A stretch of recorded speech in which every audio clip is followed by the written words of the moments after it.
श्री स्वामी समर्थ. श्रद्धा आणि विश्वास ही भक्तीची दोन रूपे आहेत. किंबहुना आपण म्हणू शकतो की भक्तीमध्येच श्रद्धा आणि विश्वास हे दोन रंग मिसळलेले आहेत. भक्ती म्हणजे त्याग, समर्पण.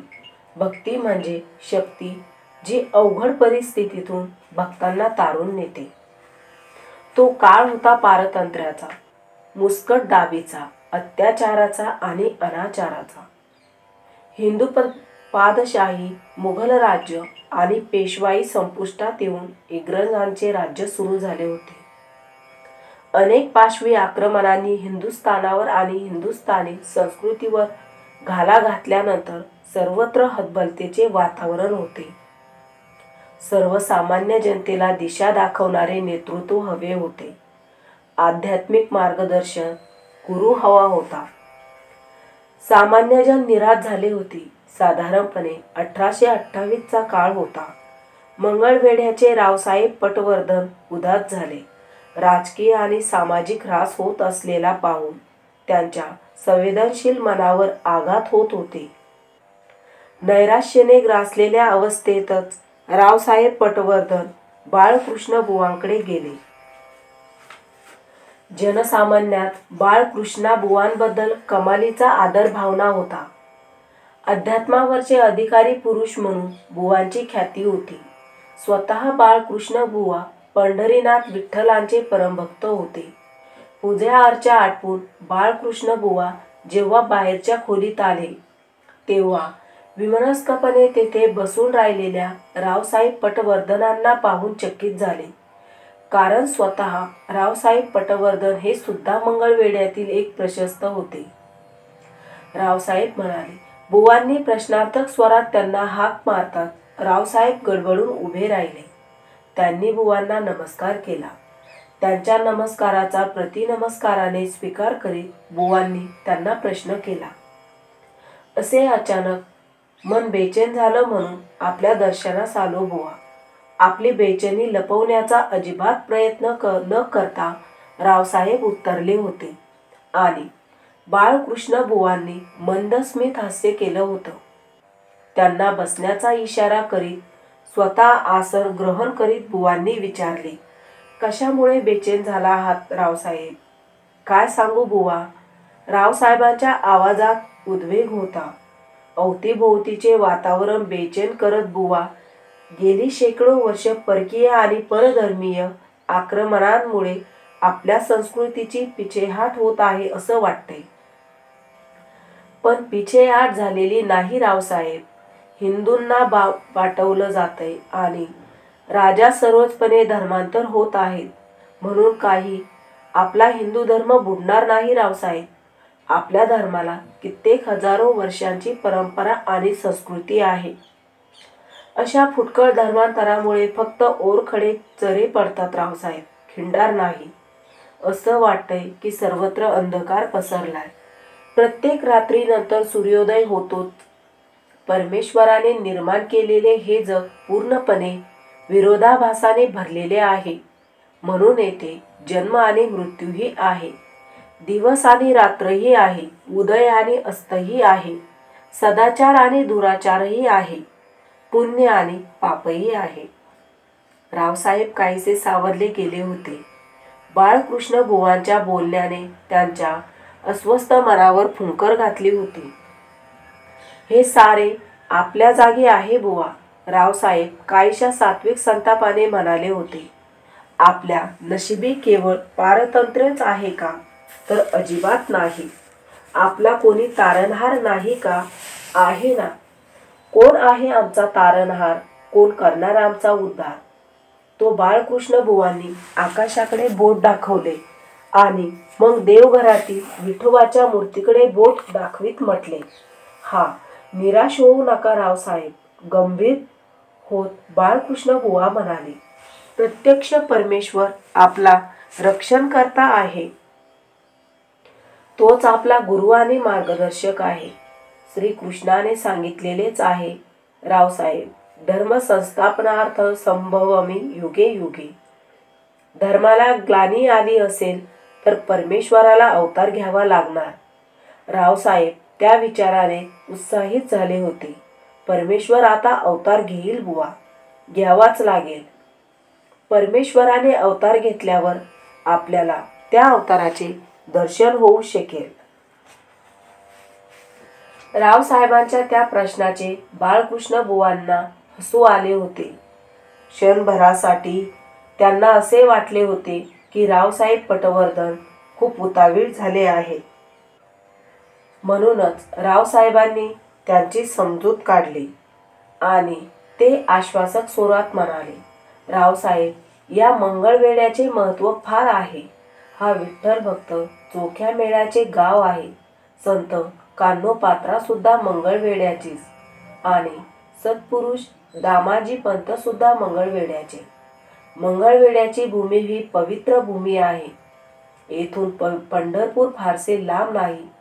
अशा या पुण्यभूमीत परमेश्वरी अवतार सुद्धा वास्तव्य करण्याच्या मोहात पडले असेल असा माझा विश्वास आहे. पण तो कुठल्या स्वरूपात आपल्या समोर येईल हे आपल्याला सुद्धा ठाऊक नाही. मग आपण त्यांना कसे ओळखणार? आपल्याला त्याला श्रद्धा आणि भक्ती या दोन डोळ्यांनी ओळखायचे आहे.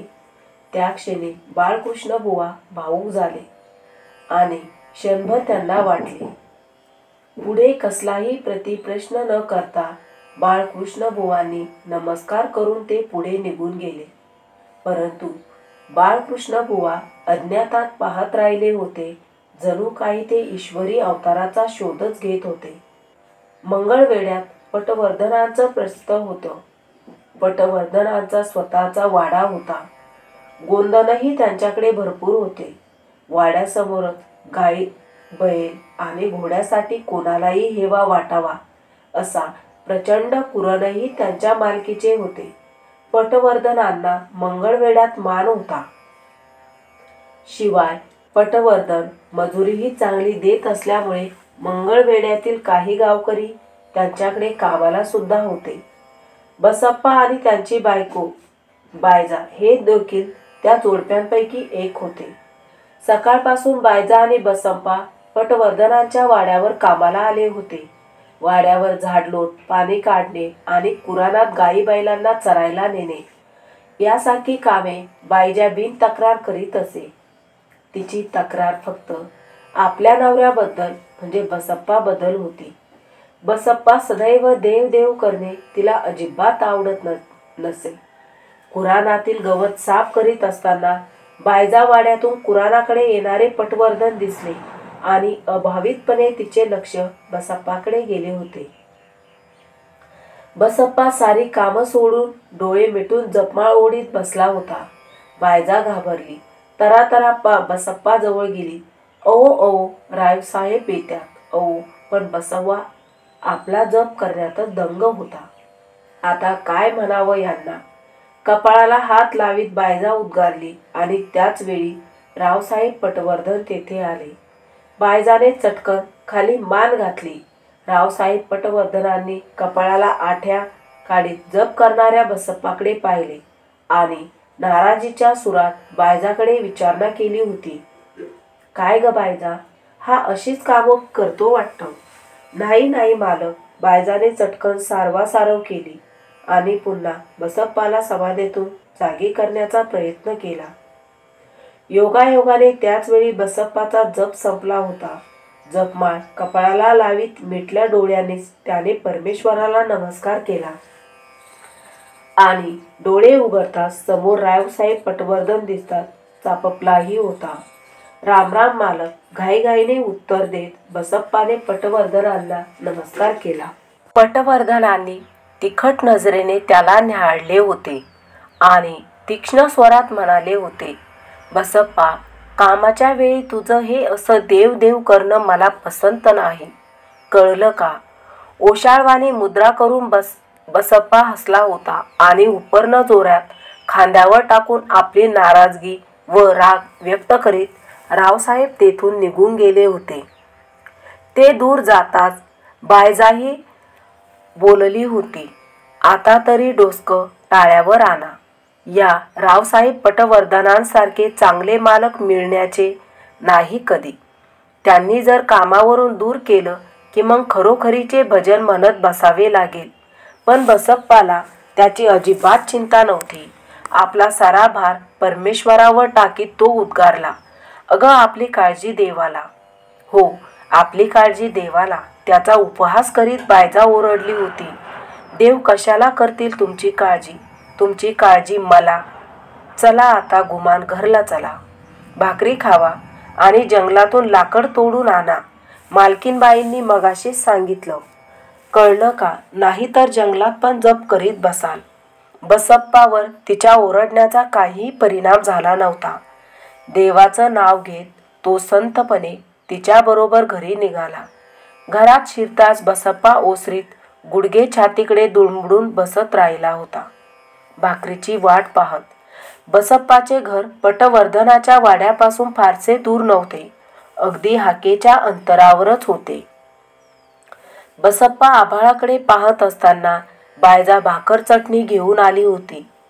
बसप्पाचे आभाळाकडे पाहणे पण तिला खटकले. वर काय पाहताय? रागानेच तिने विचारले होते. देव दिसतो का पाहतोय? बसप्पाने भाबडेपणाने उत्तर दिले आणि बायजा संतापली. देव नंतर बघा, अगोदर भाकर खावा आणि चटाचटा जंगलाकडे जा.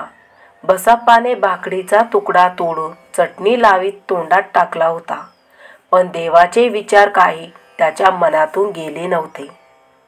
एकदम त्याने विचारले, बायजा, अगं देव चहूकडे असतो असं म्हणतात, मग तो मला का दिसत नाही ग? बायजाने कपाळावर हात लावला होता. आता काय बोलावं तुम्हाला?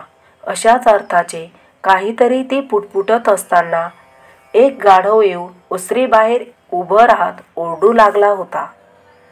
खाता खाता बसप्पा थबकला आणि बायजाच्या लक्षात येण्या अगोदरच त्याने आपल्या पानातील उरलेली भाकर गाढवासमोर ठेवली होती. अहो अहो, हे काय करताय? लक्षात येताच बायजा ओरडली होती. यापुढील भाग पाहण्यासाठी आपल्या चॅनलला नक्की सबस्क्राईब करा.